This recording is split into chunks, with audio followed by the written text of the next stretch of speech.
American presidents don't usually make hundreds of millions of dollars in a month, especially using your money through a crypto project that's literally crashing right after, right? That doesn't happen much. And then after, they get sued by a billionaire.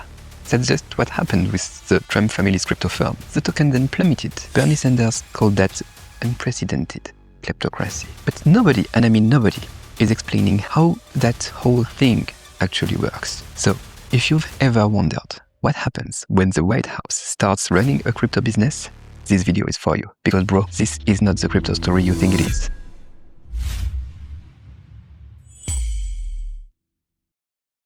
Okay, let's talk about it then. You've probably seen the headlines. Trump family dives into crypto. The token Trump, meme coins, the token Melania. And you're like, hey, just another politician cashing in. Who cares? We have that too in Africa and South America. But here is why you actually should care. Even if you've never touched a single token in your life, even if you are not in this crypto world. This isn't just some guy selling hats. This is a whole system. And the way it's built, it affects you. Think about it. The Genius Act, that stablecoin law that passed in 2025, it created a new federal framework with reserve requirements and disclosures. But critics say it's left some AML protections too, and those are too weak, letting projects like this operate with lighter oversight than traditional banks. Next time your bank freezes your account for suspicious activity, while a first family-linked stablecoin does whatever it wants, yes, it won't be a coincidence. And they are using AI to flood your feed, social media with Trump is the crypto king memes, but not because it's true, but because it creates a vibe that covers up the actual financial reality. People see the memes, they feel the hype, then FOMO rush into a family that hold a large amount of supplied tokens. And yeah, normal people just lose everything. So in this video, we need to break down the entire machine, from the meme coins to the lawsuits to the shady foreign deals. No hype, no bias, just the evidence, just the facts. By the end, you'll know exactly how this thing operates and why it feels designed to take from people like us and give to people like them. So let's go. First, the money. Where did it actually come from? According to Reuters, to the news, the Trump family raked in more than 800 million from crypto asset sales in the first half of 2025 alone, most of it from World Liberty tokens. And here is the ugly part. It is reported that the Trump family controls a large part of the supply. They hyped it.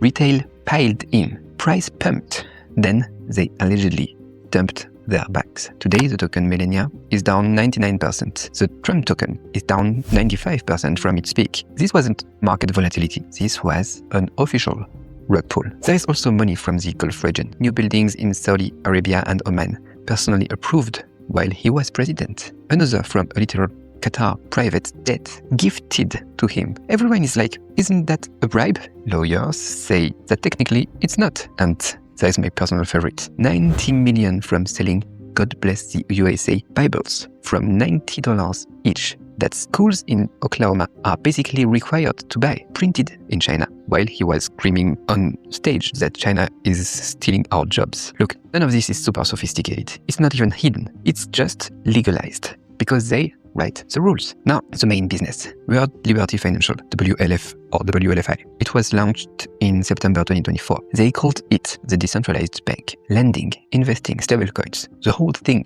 It sounds cool, right? Here is how it actually works. According to the project's own court paper, a Trump family-owned entity gets 75% of net proceeds from WLFI token from the sales after expenses. Not the protocol, not the devs, not the community, not the holders, the family.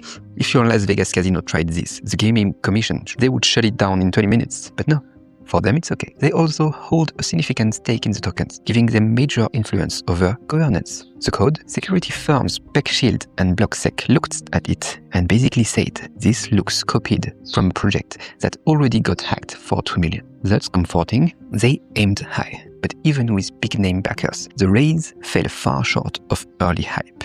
And that's when they needed bigger fish. Enters Justin Sun. Justin Sun, the founder of Tron, crypto OG. He became the biggest investor and then the biggest victim. He puts in 45 million cash, plus he got 1 billion tokens as advisor fees. At peak, his position was worth over $1 billion. Then in September 2025, WLF asked him for another 200 million to back their USD1 stablecoin. Sun said no. Hours later, no warning. No vote. His entire wallet got frozen, basically gone. According to his federal lawsuit, a co-founder allegedly told him, "Give us the 200 million or we report you to the US government for money laundering." Bro, that's not a negotiation here. That's next level pressure, that's blackmail. They will say it's about a backdoor deal with Binance, stuff like that, but they don't give you the full picture. They didn't tell you about that, right? Then in November, they changed the rules again. No vote, no notice, basically saying they could take anyone's tokens and give them to whoever they want. Sun called that blockchain-wrapped theft, and honestly, that's a polite way to say that. And after he went public, Eric Trump replied that Sun is doing things like smearing banana on the wall, and calling it hard, and yeah, stuff started to get personal, low-key, worst responses in political history. But okay, today it's even turning into lawsuits. So how does an obvious-looking mess like this keep running? Here is the part that actually broke my brain. Remember Justin Sun's 2023 SEC fraud case? It was paused in February 2025 and quietly settled in March 2026 for just 10 million, 2 weeks after Sun dropped 45 million into World Liberty. Coincidence? I don't know, you decide. And then it was a genius act. It got signed in July 2025, written with input from the exact people who profit. It lets stablecoins like USD1 skip normal bank checks. Meanwhile, Elon Musk Dodge Department is systematically gutting the SEC and DOJ's ability to investigate financial crimes. Investigators fired. Budgets cut. Ongoing cases paused. And at the same time, the president's family is running an unregulated crypto exchange with a guy who just settled a massive fraud case with them. So I don't really like Bernie Sanders. But when he called it an unprecedented kleptocracy, I think he was right. And that's a really polite academic way of saying that the rulers are robbing everyone to enrich themselves. But the digital version is even smoother. Old school kleptocracy needed bags of cash and offshore accounts. This version, really, it only needs a token contract, a smart contract, and a Twitter or a Truth Social account. You can't really audit the blockchain when the people who make the rules also control the rules. So what do you do with this info?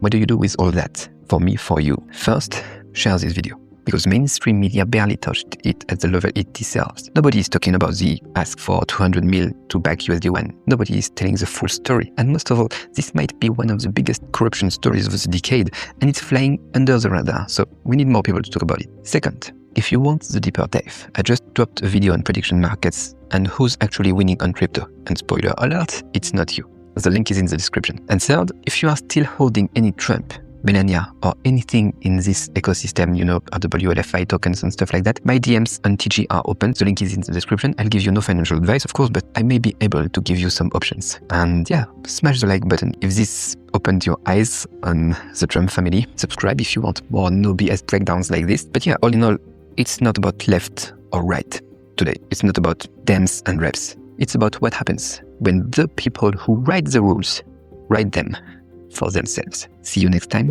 Stay smart, stay skeptical, and most importantly, keep doing your own research. See you next one, guys.